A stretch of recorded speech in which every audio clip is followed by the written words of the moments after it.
Hello everyone, कैसे हैं आप सब। आई होप कि आप सब अच्छे होंगे। इंटरमीडिएट एग्जामिनेशन 2021 जो कि मॉडल सेट आप सभी का इंटरनेट पर जारी हुआ, उसी मॉडल सेट का जितना ऑब्जेक्टिव क्वेश्चन होगा इस वीडियो में हम कवर करने वाले हैं। तो आप वीडियो को प्लीज अंत तक देखिएगा। तो थोड़ा सा इसका दिशा निर्देश बता दे तो यह मॉडल सेट आप सभी का ज्योग्राफी या भूगोल का होने वाला है। तो आप वीडियो को प्लीज अंत तक देखिएगा। इसका दिशा निर्देश यह है कि आप सभी का जो समय रहने वाला है 3 घंटा 15 मिनट का रहने वाला है, यह पिछला ही टाइम है। और उसके बाद आप सभी का फुल मार्क्स है जो 70 नंबर का रहने वाला है। जो 30 मार्क्स है ये आप सभी का प्रैक्टिकल में जाएगा, तो आप प्रैक्टिकल का भी अपना तैयार कर ले। उसके बाद यहाँ पर टोटल क्वेश्चन ऑफ कितना रहेगा, तो 96 प्रश्न रहेगा, जिसमें आप सभी का 70 प्रश्न रहेगा केवल ऑब्जेक्टिव, जिसमें आप सभी का आंसर कितना का देना रहेगा ये सब आप सभी का परीक्षार्थियों द्वारा यह निर्देश दिया गया है। इसी निर्देश में आप सभी को यहाँ पर देखने को मिलेगा। तो ये अगर आप ये सब पता है तो आप वीडियो को थोड़ा सा स्किप कर सकते हैं।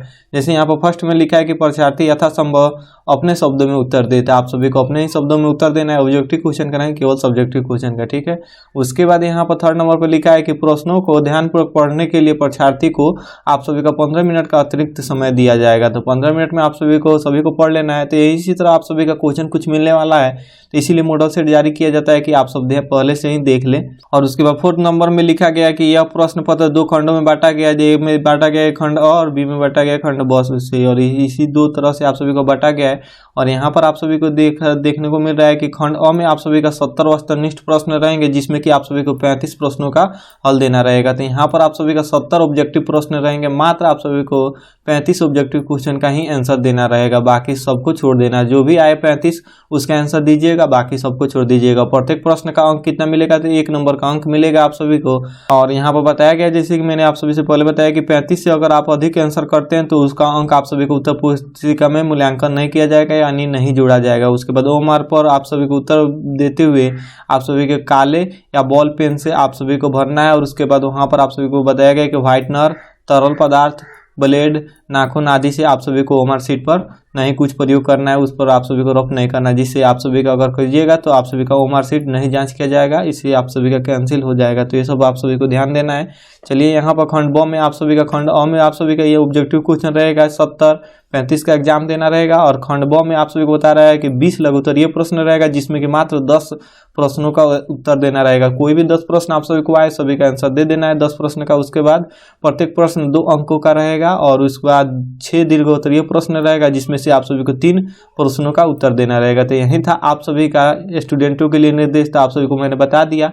अब बोर्ड एग्जाम में जाइएगा तो ये सब पढ़ने की जरूरत नहीं है, सिंपल से आप सभी को जो भी मिले आप सब आंसर देना शुरू कर दीजिएगा, क्योंकि टाइम बहुत ही कम बचता है। तो चलिए खंड अ को ऑब्जेक्टिव क्वेश्चन का सभी का देख लिया जाए। तो यहाँ पर आप सभी का 1 से 17 प्रश्न दिया गया है, जिसमें कि आप सभी का 4 विकल्प दिया गया और सिर्फ एक ही आंसर सही होगा। 4 विकल्प दिया गया मगर सिर्फ एक ही आंसर सही होगा, और आप सभी को ओमआर शीट पर चिन्हित करना है। तो यहाँ पर आप सभी का आंसर सभी का देख लीजिए। जैसे कि यहाँ पर 70 क्वेश्चन है, जरूर इसी क्वेश्चन से आप सभी का 25 या 30 क्वेश्चन जरूर नहीं आप सभी का बोर्ड में इसी क्वेश्चन से पूछने वाला है, क्योंकि कोविड-19 के चलते ज़्यादा टॉप क्वेश्चन नहीं देगा, सब एनसीईआरटी बुक से क्वेश्चन दिया हुआ है। तो फर्स्ट नंबर प्रश्न पढ़ते हैं, और सभी का आंसर आप भी फटाफट कमेंट सेक्शन में आंसर करते जाइएगा, क्योंकि आप भी लिख दीजिएगा जिसका आंसर वो आप सभी को याद हो जाएगा, बाद में भूल नहीं पाइएगा। चलिए फर्स्ट नंबर प्रश्न को देखते हैं। पहला प्रश्न क्या है कि पहला आधुनिक सूती वस्त्र कारखाना कहाँ स्थापित किया गया था। तो पहला आधुनिक सूती वस्त्र कारखाना कहाँ स्थापित किया गया था, इसका राइट आंसर क्या होगा। इसका राइट आंसर आप सभी को ए नंबर ऑप्शन याद रखना है, मुंबई में स्थापित किया गया था। फिर इसका अगला प्रश्न यहाँ पर है कि हल्दिया पोर्ताशय है, तो हल्दिया पोर्ताशय कहाँ है। तो यहाँ पर इसका ऑप्शन दिया गया है, ए में दिया है कि उड़ीसा में, बी में दिया है कर्नाटक में, सी में दिया है पश्चिमी बंगाल में, और डी में दिया है केरल में। तो इसका राइट आंसर क्या होगा, आप सभी को सी नंबर ऑप्शन याद रखना है। हल्दिया पोर्ताशय कहाँ पर स्थित है, तो पश्चिम बंगाल में स्थित है। इसका सी नंबर ऑप्शन बिल्कुल राइट आंसर है। फिर इसका अगला यहाँ पर प्रश्न है, प्रश्न क्या करा है कि मयूरभंज में कौन सा खनिज पाया जाता है। तो मयूरभंज में कौन सा खनिज पाया जाता है, तो यहाँ पर 4 ऑप्शन दिया गया, और इसका देखते हैं सबसे पहले कमेंट सेक्शन में आंसर इसका कौन करते हैं। तो अगर आपने इसका आंसर बी नंबर ऑप्शन किए तो बिल्कुल राइट आंसर किए हैं। मयूरभंज में कौन सा खनिज पाया जाता है, तो लौह अयस्क के खनिज पाया जाता है। इसका बी नंबर ऑप्शन बिल्कुल राइट आंसर है। फिर इसका अगला प्रश्न यहाँ पर है, और प्रश्न क्या कर रहा है कि मणिकरण है, तो मणिकरण है कहाँ पर, पंजाब में है या बिहार में है या हिमाचल प्रदेश में या उत्तर प्रदेश में। तो इसका राइट आंसर क्या होगा, अगर आपने इसका आंसर सी नंबर ऑप्शन याद किए हैं तो बिल्कुल राइट आंसर याद किए। मणिकर्ण कहाँ है, तो हिमाचल प्रदेश में है। इसका सी नंबर ऑप्शन बिल्कुल राइट आंसर है। फिर इसका अगला प्रश्न यहाँ पर है। प्रश्न क्या कर रहा है कि पोर्ट सदई किस जल मार्ग पर स्थित है। तो पोर्ट सदई किस जल मार्ग पर स्थित है, तो यहाँ पर 4 जल मार्गों का नाम दिया गया, मगर इसका राइट आंसर स्वेज नहर आप सभी को याद कर लेना है, स्वेज नहर। फिर इसका अगला प्रश्न यहाँ पर है। और प्रश्न क्या कर रहा है कि इनमें कौन सा मानव भूगोल का उपशाखा नहीं है। तो इनमें से कौन मानव भूगोल का उपशाखा नहीं है, तो यहाँ पर 4 ऑप्शन दिया गया और इसका राइट आंसर क्या होगा, तो आप सभी को डी नंबर ऑप्शन याद रखना है। मानव भूगोल का उपशाखा कौन नहीं है, तो जलवायु विज्ञान है जो कि मानव भूगोल का उपशाखा नहीं है। बाकी ये संस्कृति भूगोल, परिवहन भूगोल और आर्थिक भूगोल जो कि मानव भूगोल की उपशाखा है। इसका डी नंबर ऑप्शन बिल्कुल राइट आंसर है। फिर इसका अगला यहाँ पर प्रश्न है कि नरोरा नाभिकीय ऊर्जा परियोजना कहाँ है। तो नरोरा नाभिकीय ऊर्जा परियोजना कहाँ है, तो यहाँ पर 4 विकल्प दिया गया। ए में दिया है कि उत्तर प्रदेश, बी में दिया है बिहार में, और सी में दिया है केरल में, और डी में दिया है त्रिपुरा में। तो देखते हैं इसका आंसर कौन कमेंट सेक्शन में सबसे पहले करते हैं। इसका आंसर ई नंबर ऑप्शन आप सभी को याद कर लेना है। नरोरा नाभिकीय ऊर्जा परियोजना कहाँ पर स्थित है, तो उत्तर प्रदेश में स्थित है। इसका ई नंबर ऑप्शन राइट आंसर है। फिर देखते हैं इसके अगले प्रश्न को। अगला प्रश्न यहाँ पर है, कोंकण रेलवे पर रोहा स्टेशन किस राज्य में अवस्थित है। तो कोंकण रेलवे पर रोहा स्टेशन किस राज्य में अवस्थित है, तो यहाँ पर 4 राज्यों का नाम दिया गया है और इसमें से राइट आंसर बताना है। तो इसका राइट आंसर क्या होगा, तो आप सभी को ये नंबर ऑप्शन याद रखना है। कोंकण रेलवे पर रोहा स्टेशन किस राज्य में स्थित है, तो महाराष्ट्र में स्थित है। इसका ए नंबर ऑप्शन बिल्कुल राइट आंसर है। चलिए फिर देख लेते हैं इसके अगले प्रश्न को। अगला प्रश्न यहाँ पर है।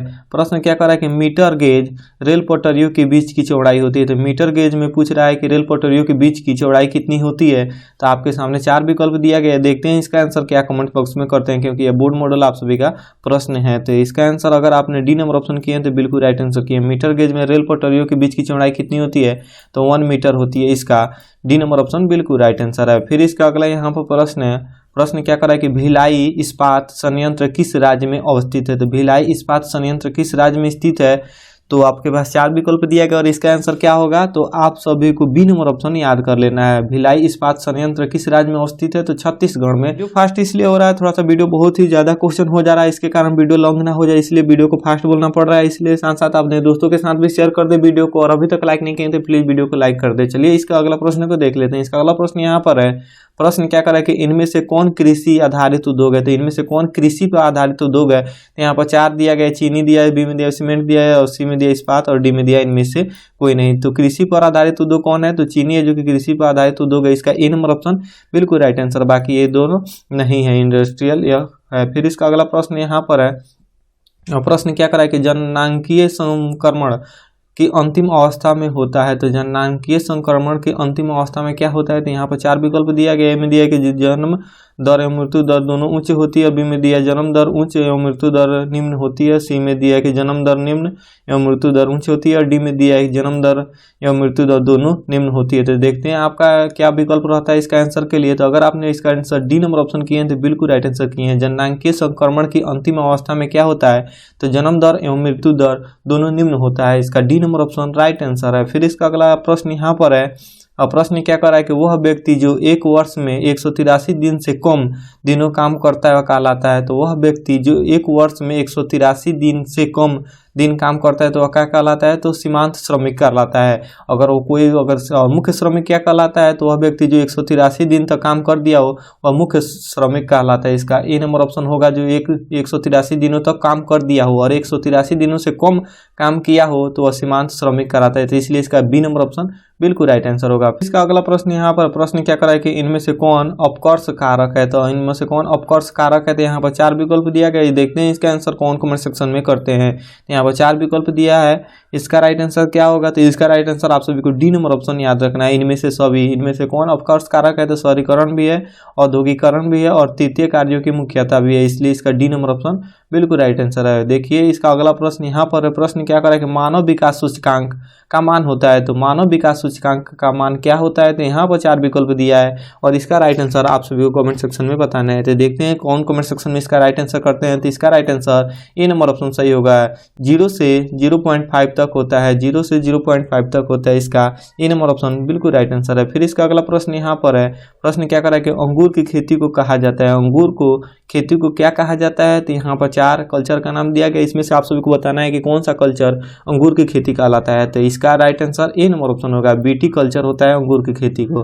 तो सभी का आंसर काफी इंपॉर्टेंट है, सभी प्रश्न काफी इंपॉर्टेंट है और सभी क्वेश्चन एनसीईआरटी से लिया गया था। आप सब एनसीईआरटी का बुक जरूर पढ़ें, क्योंकि आपके सामने मात्र 25 दिनों का फासला रह गया है एग्जाम का, 25 से 26 दिन का। तो आप वीडियो को प्लीज अंत तक जरूर देखिएगा और एनसीईआरटी का बुक जरूर पढ़िएगा। चलिए अगला प्रश्न देख लेते हैं। अगला प्रश्न क्या है कि सार्वजनिक, और आप सभी से एक रिक्वेस्ट है कि आप सब कमेंट सेक्शन में जरूर बताइएगा कि आप सभी का अगला सब्जेक्ट कौन सा है, जिसका मैं पूरा ऑब्जेक्टिव करा दूं वीडियो में और सब्जेक्टिव क्वेश्चन भी, तो कमेंट सेक्शन में जरूर बताइएगा। प्रश्न क्या है, कह रहा है कि सार्वजनिक क्षेत्र के उद्योगों पर किसका नियंत्रण होता है। तो सार्वजनिक क्षेत्रों के उद्योगों पर किसका नियंत्रण होता है। तो यहाँ पर 4 विकल्प दिया गया है और इसका राइट आंसर होगा सी नंबर ऑप्शन, सरकार का नियंत्रण होता है।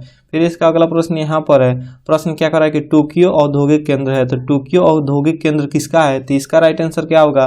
तो आप सभी को बी नंबर ऑप्शन याद रखना है, जापान का औद्योगिक केंद्र है। फिर इसका अगला प्रश्न यहाँ पर है, स्वर्ण कल्चर संबंधित है। तो स्वर्ण कलर संबंधित है किससे। तो इसका राइट आंसर क्या होगा। तो आप सभी को सी नंबर ऑप्शन याद रखना है, तृतीय क्रियाकलाप से, तृतीय क्रियाकलाप से। इसका सी नंबर ऑप्शन बिल्कुल राइट आंसर है, स्वर्ण कलर संबंधित है तृतीय क्रियाकलाप से। फिर इसका अगला प्रश्न यहाँ पर है, लंदन किस महादेश में अवस्थित है। तो लंदन किस महादेश में अवस्थित है। यहाँ पर 4 विकल्प दिया गया है। ए में दिया कि एशिया में, बी में दिया अफ्रीका में, और डी में दिया ऑस्ट्रेलिया में, और डी में सी में दिया ऑस्ट्रेलिया में, डी में दिया यूरोप में। तो लंदन किस महादेश में अवस्थित है। तो ये यूरोप महादेश में अवस्थित है। इसका डी नंबर ऑप्शन बिल्कुल राइट आंसर है। फिर इसका अगला प्रश्न यहाँ पर है, प्रश्न क्या कर रहा है कि वेस्टफेलिया किस देश में स्थित है। तो वेस्टफेलिया किस देश में स्थित है। यहाँ पर 4 विकल्प दिया गया इसका, और इसका राइट आंसर क्या होगा। तो C number option right answer होगा, वेस्टफेलिया किस देश में स्थित है। तो जर्मनी में स्थित है। फिर इसका अगला प्रश्न यहाँ पर है, प्रश्न क्या कर रहा है कि ओरिएंट एक्सप्रेस रेल मार्ग है। तो ओरिएंट एक्सप्रेस रेल मार्ग कौन है। तो यहाँ पर 4 विकल्प दिए गए, देखते हैं इसका आंसर कौन कमेंट सेक्शन में करते हैं सही। तो इसका आंसर होगा ई नंबर ऑप्शन, यूरोप में ओरिएंट एक्सप्रेस रेल मार्ग है। इसका ए नंबर ऑप्शन बिल्कुल राइट आंसर है। फिर इसका अगला प्रश्न यहाँ पर है, प्रश्न क्या कह रहा है कि निम्नलिखित में कौन परिवहन का साधन नहीं है। तो निम्नलिखित में से कौन सा परिवहन का यहाँ पर साधन पूछ रहा है कि नहीं है। तो यहाँ पर 4 विकल्प दिया गया और इसमें से आप सभी को कमेंट सेक्शन में राइट आंसर बताना है। तो इसका राइट आंसर होगा सी नंबर ऑप्शन, उपग्रह है जो कि परिवहन का साधन नहीं है। इसका सी नंबर ऑप्शन बिल्कुल राइट आंसर है। फिर इसका यहाँ पर साधन नहीं पूछ रहा है, इसलिए उपग्रह होगा, बाकी ये सब साधन है, नहर है, राज्य मार्ग है और उसके बाद पाइपलाइन है, तीनों है। फिर इसका अगला प्रश्न यहाँ पर है, प्रश्न क्या करा कि नम बिंदु बस्ती किस क्षेत्र की विशेषता है। तो नम बिंदु बस्ती किस क्षेत्र की विशेषता है। तो यहाँ पर 4 विकल्प दिया गया, देखते हैं इसका आंसर कौन कमेंट सेक्शन में करते हैं। तो आपके सामने 4 विकल्प है और इसका राइट आंसर होगा पठारी क्षेत्र। पठारी क्षेत्रों में नम बिंदु बस्ती की विशेषता है। इसका डी नंबर ऑप्शन बिल्कुल राइट आंसर है। फिर देखते हैं इसका अगला प्रश्न क्या कर रहा है। प्रश्न क्या कर रहा है कि किस भाषा परिवार की जनसंख्या सबसे अधिक है। तो किस भाषा परिवार की जनसंख्या सबसे अधिक है। तो यहाँ पर 4 विकल्प दिया गया है और देखते हैं इसका आंसर कमेंट सेक्शन में कौन करते हैं। तो ऑस्ट्रिक भाषा के परिवार की जनसंख्या सबसे अधिक है। इसका सी नंबर ऑप्शन बिल्कुल राइट आंसर है। फिर इसका अगला प्रश्न यहाँ पर है, प्रश्न क्या कर रहा है कि भाखड़ा नांगल परियोजना अवस्थित है। तो ये तो सिंपल सा प्रश्न है, देखते हैं इसका आंसर कमेंट बॉक्स में कौन करते हैं। तो भाखड़ा नांगल परियोजना अवस्थित है कहाँ पे। तो इसका आंसर क्या होगा। तो आप सभी को ए नंबर ऑप्शन याद रखना है, सतलज नदी पर अवस्थित है भाखड़ा नांगल परियोजना। इसका ए नंबर ऑप्शन राइट आंसर है। चलिए देख लेते हैं इसके अगले प्रश्न को। प्रश्न नंबर 27 है। यह प्रश्न क्या कर रहा है कि गोदावरी बेसिन कहाँ है। तो गोदावरी बेसिन कहाँ है। तो 4 ऑप्शन दिया गया है और इसमें से राइट आंसर आप सभी को याद कर लेना है, बी नंबर ऑप्शन, पूर्वी भारत में स्थित है। गोदावरी बेसिन कहाँ स्थित है। तो पूर्वी भारत में। चलिए इसका अगला प्रश्न यहाँ पर है, प्रश्न क्या कर रहा है कि इनमें से कौन खनन नगर नहीं है। तो इनमें से कौन खनन नगर नहीं है, तो यहाँ पर 4 विकल्प दिया गया और इसका राइट आंसर क्या होगा। डी नंबर ऑप्शन, पटना है जो कि खनन नगर नहीं है। इसका डी नंबर ऑप्शन बिल्कुल राइट आंसर है, पटना। फिर इसका अगला प्रश्न यहाँ पर है, प्रश्न क्या कह रहा है कि झील के सहारे किस प्रतिरूप का अधिवास पाया जाता है? तो झील के सहारे किस प्रतिरूप का अधिवास पाया जाता है? तो यहाँ पर 4 विकल्प दिया गया है। देखते हैं इसका आंसर कमेंट सेक्शन में कौन करते हैं। तो झील के सहारे किस प्रतिरूप का अधिवास पाया जाता है? तो वृत्ताकार अधिवास पाया जाता है। इसका B number option right answer है। प्रश्न यह पूछे तो इसका आंसर यही होगा। फिर इसका अगला प्रश्न यहाँ पर है, प्रश्न नंबर यहाँ पर 30 है। प्रश्न क्या कराएंगे, पहाड़ियों पर कौन सा आदिवासी प्रतिरूप पाया जाता है? तो पहाड़ियों पर कौन आदिवासी प्रतिरूप पाया जाता है? तो यहाँ पर 4 विकल्प दिया गया और इसका राइट आंसर क्या होगा? तो अगर आपने इसका आंसर बी नंबर ऑप्शन याद किए हैं तो बिल्कुल राइट आंसर किए हैं। सीढ़ीनुमा पहाड़ियों पर खेती भी किया जाता है, तो सीढ़ीनुमा खेती किया जाता है। और वहाँ पर आदिवासी प्रतिरूप भी किस तरह का है? तो वह सीढ़ीनुमा ही है। इसका बी नंबर ऑप्शन बिल्कुल राइट आंसर है। फिर इसका अगला प्रश्न यहाँ पर है, प्रश्न क्या करा कि भारत में वर्ग 1 में शहर या नगर की जनसंख्या होती है? तो भारत में वर्ग 1 के शहर या नगर की जनसंख्या होती है, कितनी होती है? तो यहाँ पर थोड़ा सा कंफ्यूजन है। यहाँ पर ए नंबर भी ऑप्शन दे रहा है और इसके बाद बी नंबर ऑप्शन भी दे रहा है। तो देखते हैं, अगर आपको क्या आंसर इसका पता हो सही आंसर तो आप कमेंट सेक्शन में जरूर बताइए। तो यहाँ पर हमें लगता है 1 लाख से अधिक, इसका ए नंबर ऑप्शन राइट होना चाहिए। मगर यहाँ पर गूगल पर भी मैप पर सर्च करने पर यहाँ पर दे रहा है 10 लाख से अधिक। तो आप देख कर बताइए इसका आंसर क्या होगा। तो हमें लगता है ए नंबर ऑप्शन 1 लाख से अधिक। चलिए फिर इसका अगला प्रश्न देख लेते हैं। इस पर स्टार लगा दीजिए, हम कमेंट सेक्शन में इसका आंसर बता देंगे। चलिए इसका अगला प्रश्न यहाँ पर है, प्रश्न क्या करा है कि कलका एक प्रसिद्ध परिवहन है? तो कलका एक प्रसिद्ध परिवहन शहर है, तो किसका? तो यहाँ पर 4 विकल्प दिया गया, पंजाब में या हरियाणा में या उत्तराखंड में या इनमें से कोई नहीं। तो कलका एक प्रसिद्ध परिवहन शहर है, पंजाब में है या हरियाणा में है या उत्तराखंड में है या इनमें से कोई नहीं। तो देखते हैं इसका आंसर कमेंट सेक्शन में कौन करते हैं। तो इसका आंसर हो जाएगा बी नंबर ऑप्शन, यह हरियाणा में स्थित है। देखिए फिर इसका अगला प्रश्न को, इसका अगला प्रश्न 33 नंबर प्रश्न क्या कर रहा है कि इनमें से कौन एक प्राचीन नगर है? तो इनमें से कौन एक प्राचीन नगर है? तो प्राचीन नगर क्या होगा? तो ये बिल्कुल राइट आंसर होगा नालंदा है जो कि प्राचीन नगर है। चलिए फिर इसका अगला प्रश्न देख लेते हैं। अगला प्रश्न यह है कि इनमें से कौन शुष्क कृषि से संबंधित है? तो शुष्क कृषि से संबंधित कौन है? तो यहाँ पर 4 विकल्प दिया गया और इसमें से आप सभी को राइट आंसर बताना है। तो शुष्क कृषि से कौन संबंधित है? तो बाजरा है जो कि शुष्क कृषि से संबंधित है। इसका बी नंबर ऑप्शन बिल्कुल राइट आंसर हो जाएगा। फिर इसका अगला प्रश्न यहाँ पर है, प्रश्न क्या करा है कि ऑपरेशन फ्लड संबंधित है? तो ऑपरेशन फ्लड किससे संबंधित है? तो यह दूध से संबंधित है, या यहाँ पर डेयरी भी दे सकता है। तो इसलिए आप सब उसे भी टिक कर दीजिएगा। अगर डेयरी दे देगा तो उससे भी टिक कर दीजिएगा, दूध से दे देगा तो उससे भी टिक कर दीजिएगा। यह गेहूं से और कपास से और नारियल से, तीनों से नहीं है, यह दूध या डेयरी से है ऑपरेशन फ्लड संबंधित। फिर इसका अगला प्रश्न यहाँ पर है, प्रश्न क्या करेगा, भारत में सिंचाई का साधन है? तो भारत में सिंचाई का साधन क्या है? तो यहाँ पर दिया है ऑप्शन में तालाब, और बी में दिया है कुआं, और सी में दिया है नहर, और डी में दिया है उपयुक्त सभी। तो इस पर उपयुक्त सभी पर टिक कर दीजिएगा, क्योंकि भारत में सिंचाई का साधन यह तीनों है, तालाब से भी होता है, कुआं से भी होता है और नहर से भी होता है। चलिए अगला प्रश्न देख लेते हैं। अगला प्रश्न क्या करेगा, भारत में जल संसाधनों से संबंधित समस्या है? तो भारत में जल संसाधनों से संबंधित समस्या कौन सा है? तो यहाँ पर 4 विकल्प दिया गया और इसमें देखते हैं इसका आंसर क्या आप करते हैं कमेंट सेक्शन में। तो इसका राइट आंसर अगर आपने डी नंबर ऑप्शन किया होगा तो बिल्कुल राइट आंसर किए हैं, क्योंकि भारत में जल संसाधनों के समस्या क्या है? तो वितरण से भी है, उपलब्धता से भी है और गुणवत्ता से भी है। इसलिए इसका डी नंबर ऑप्शन, यहाँ पर इसका D number option right answer हो जाएगा। चलिए फिर देख लेते हैं इसका अगला प्रश्न को। अगला प्रश्न क्या कह रहा है कि लौह अयस्क के मुख्य क्षेत्र हैं? तो लौह अयस्क के मुख्य क्षेत्र कौन कौन से हैं? तो आप सभी को कमेंट सेक्शन में इसका आंसर बताना है कौन कौन से क्षेत्र हैं। आप सभी को हिट्स के लिए 2 ऑप्शन सही होना चाहिए, कर्नाटक और उसके बाद झारखंड। तो इन दोनों में से कौन आंसर सही होगा आप सब कमेंट सेक्शन में जरूर बताइए। चलिए देखते हैं इसका अगला प्रश्न को। अगला प्रश्न क्या है कि मोनाजाइट पाया जाता है? तो मोनाजाइट कहाँ पर पाया जाता है? तो यहाँ पर 4 ऑप्शन दिया गया, ए में दिया केरल में, बी में दिया बिहार में, और सी में दिया असम में, और डी में दिया उपयुक्त सभी में। तो मोनाजाइट कहाँ पर पाया जाता है? तो देखते हैं इसका आंसर कमेंट सेक्शन में कौन करते हैं। तो इसका आंसर हो जाएगा ई नंबर ऑप्शन, मोनाजाइट कहाँ पाया जाता है? तो केरल में पाया जाता है। फिर इसका अगला प्रश्न यहाँ पर है 40 नंबर प्रश्न देख रहे हैं। 40 नंबर प्रश्न क्या कर रहा है कि लंबा संबंधित है? तो लंबा संबंधित, यहाँ पर लंबा नहीं होगा, यहाँ पर हो सकता है लंब संबंधित हो सकता है। यहाँ पर लंब होना चाहिए, लंबा दे दिया है। लंब संबंधित है तो किससे है? तो भूतापीय ऊर्जा से है। अब देखिए लंबा क्या होता है हमें पता नहीं है, लंब होगा तो ये इसका होगा भूतापीय ऊर्जा से। चलिए इसका अगला प्रश्न देख लेते हैं। अगला प्रश्न यहाँ पर है कोयला मिलता है, तो कोयला कहाँ पर मिलता है, तो यहाँ पर 4 विकल्प दिया गया और इसका राइट आंसर आप सभी को कमेंट सेक्शन में बताना है। तो कोयला झरिया में मिलता है, इसका ए नंबर ऑप्शन बिल्कुल राइट आंसर है। फिर इसका अगला प्रश्न यहाँ पर जन संचार का माध्यम है, तो जन संचार का माध्यम क्या है, टेलीविजन है या समाचार पत्र है या रेडियो है या उपयुक्त सभी है, तो क्या होगा इसका आंसर, डी नंबर ऑप्शन बिल्कुल राइट आंसर होगा। जनसंचार का माध्यम क्या होगा, तो उपयुक्त सभी, इसका डी नंबर ऑप्शन बिल्कुल राइट आंसर होना चाहिए और राइट आंसर है भी। चलिए इसका अगला प्रश्न देख लेते हैं। इसका अगला प्रश्न यह करा है कि इनमें से कौन सामाजिक भूगोल की उप शाखा है, तो इनमें से कौन सामाजिक भूगोल की उप शाखा है, तो यहाँ पर 4 विकल्प दिया गया है। जैसे ए में दिया कि चिकित्सा भूगोल, बी में दिया सैन्य भूगोल और सी में दिया संसाधन भूगोल और डी में दिया इनमें से कोई नहीं। तो यह कौन सा सामाजिक भूगोल की उप शाखा है, तो इसका राइट आंसर क्या किया है आपने, अगर ए नंबर ऑप्शन याद किए हैं तो बिल्कुल राइट आंसर किए हैं। इनमें से कौन सामाजिक भूगोल की उप शाखा है, तो चिकित्सा भूगोल है जो कि सामाजिक भूगोल की उप शाखा है, इसका बी ए नंबर ऑप्शन बिल्कुल राइट आंसर है। अगर याद नहीं हो तो फिर याद कर ले। फिर इसका अगला प्रश्न यहाँ पर है, प्रश्न क्या करा कि स्थानीय संगठन भौगोलिक अध्ययन का उपगमन है, तो स्थानीय संगठन भौगोलिक अध्ययन का उपगमन रहा है कितना, तो यहाँ पर 4 ऑप्शन दिया गया है। जैसे दिया है कि 1990 के बाद, बी में दिया 1950 से 1960 और सी में दिया 1930 से 1940 और डी में दिया है 1930 से पहले। तो देखते हैं इसका आंसर क्या होगा।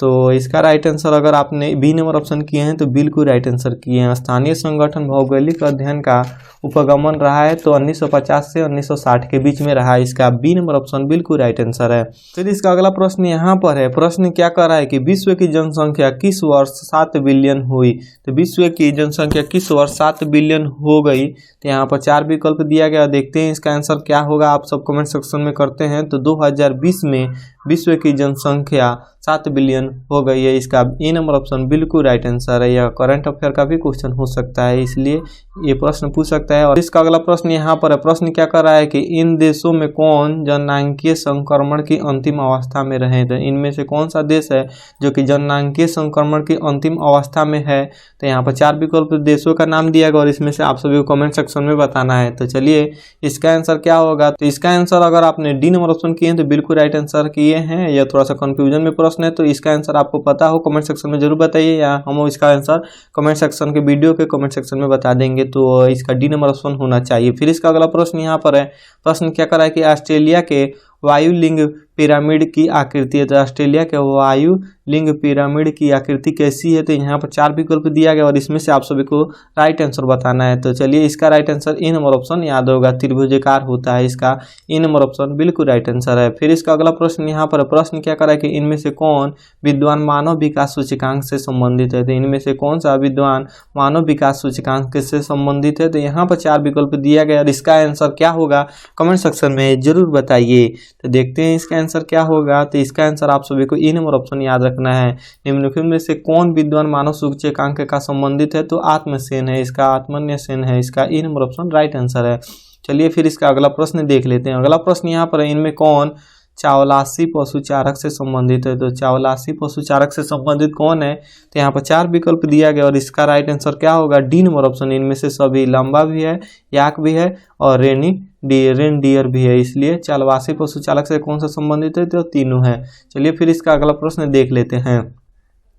इसका अगला प्रश्न क्या कर रहा है कि इनमें से कौन व्यापारिक अन्य कृषि से संबंधित है, इनमें से कौन व्यापारिक अन्य कृषि से संबंधित है, तो यहाँ पर 4 विकल्प दिया गया और इसका राइट आंसर क्या होगा, तो आप सभी को कमेंट सेक्शन में करना है। तो इसका राइट आंसर इनमें से सभी ये भी हो जाएगा। व्यापारिक अन्य कृषि से संबंधित गेहूं भी है, जौ भी है और उसके बाद राई भी है, इसका डी नंबर इसलिए ऑप्शन इसका राइट हो जाएगा। देखिए फिर इसका अगले प्रश्न को, यहाँ पर 51 नंबर प्रश्न क्या कर रहा है कि यहाँ पर 50 नंबर हो गया। 51 नंबर प्रश्न क्या करे कि इनमें कौन पशु आधारित उद्योग से संबंधित है, तो इनमें कौन पशु आधारित उद्योग से संबंधित है, तो 4 विकल्प दिया गया और इसका राइट आंसर आप सभी को कमेंट सेक्शन में करना है।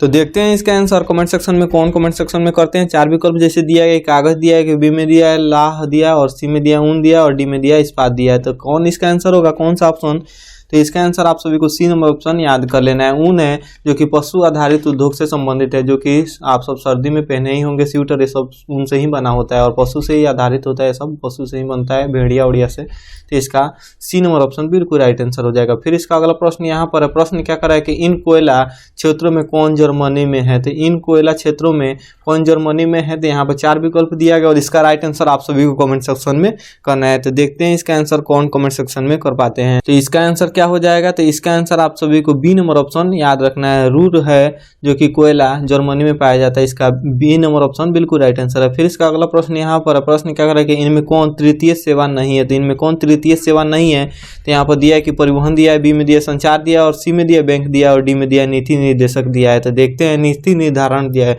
और देखते हैं इसका आंसर क्या होगा, कमेंट सेक्शन में जरूर कीजिए। तो इनमें से कौन तृतीय सेवा नहीं है, तो नीति निर्धारण है जो कि तृतीय सेवा नहीं है, इसका D number option right answer है।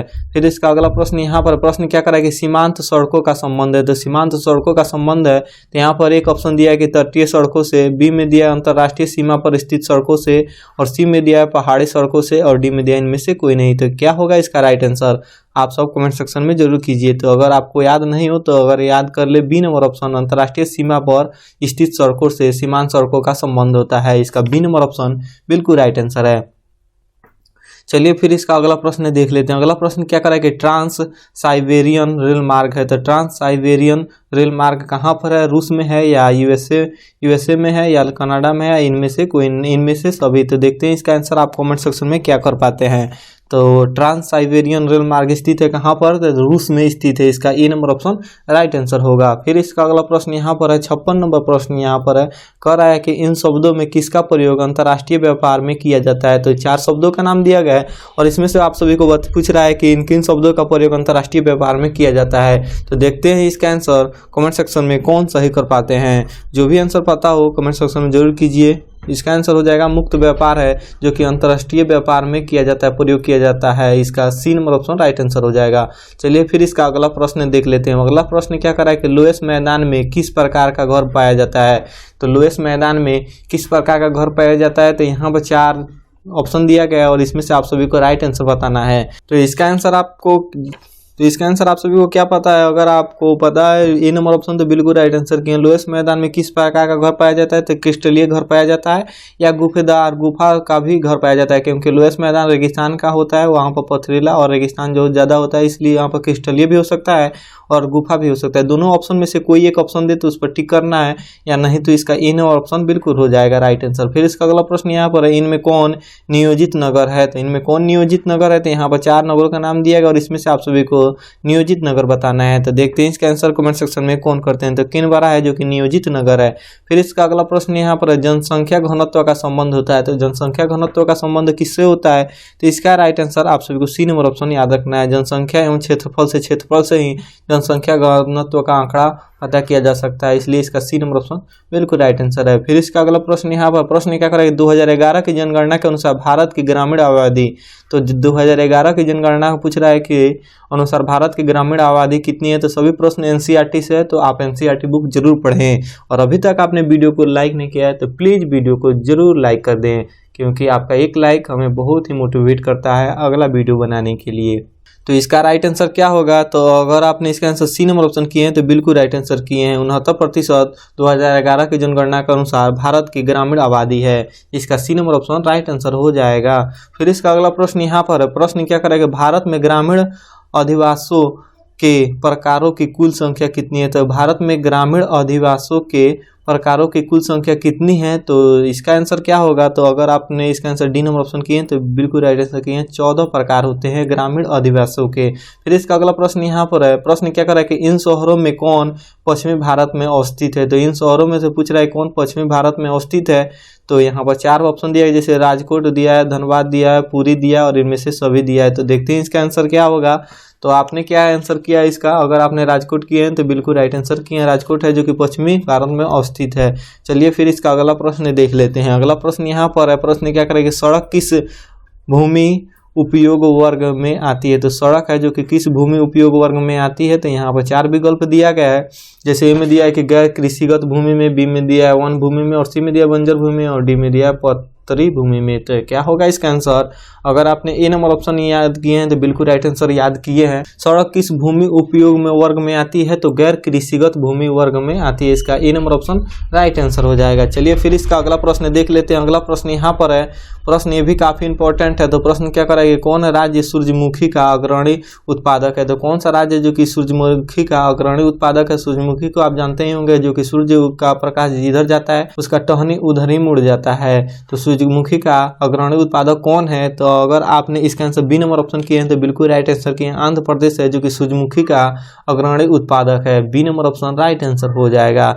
चलिए फिर इसका 65 नंबर प्रश्न को देख लेते हैं। इसका 65 नंबर प्रश्न क्या कर रहा है कि इनमें कौन जल सांभर प्रबंधक से संबंधित है? तो इनमें कौन जल सांभर प्रबंधन से संबंधित है? तो यहाँ पर 4 विकल्प दिया गया, जैसे में दिया है कि हरियाली, बी में दिया नीरू मीरू, और सी में दिया औरली जल संसद और संसद, और डी में दिया है इनमें से सभी। तो देखते हैं इसका आंसर क्या होगा, कमेंट सेक्शन में जरूर बताइएगा। तो जल सांभर प्रबंधन से संबंधित क्या होगा? तो इनमें से सभी हो जाएगा। चलिए फिर इसका अगला प्रश्न देख लेते हैं। अगला प्रश्न यहाँ पर है, बराक नदी बेसिन कहाँ है? तो बराक नदी बेसिन कहाँ है? तो यहाँ पर 4 विकल्प दिया गया और देखते हैं इसका आंसर कमेंट सेक्शन में सही आंसर कौन करते हैं। तो इसका आंसर क्या हो जाएगा? C number option. बराक नदी बेसिन कहाँ है? तो उत्तरी पूर्वी भारत में है, उत्तर पूर्वी भारत में। इसका C number option right answer हो जाएगा। चलिए फिर इसका अगला प्रश्न देख लेते हैं। अगला प्रश्न क्या करेगा, विश्व के कितने प्रतिशत अनाज का उत्पादन भारत में किए जाते हैं? तो काफी सिंपल सा प्रश्न है और बोर्ड मॉडल प्रश्न है।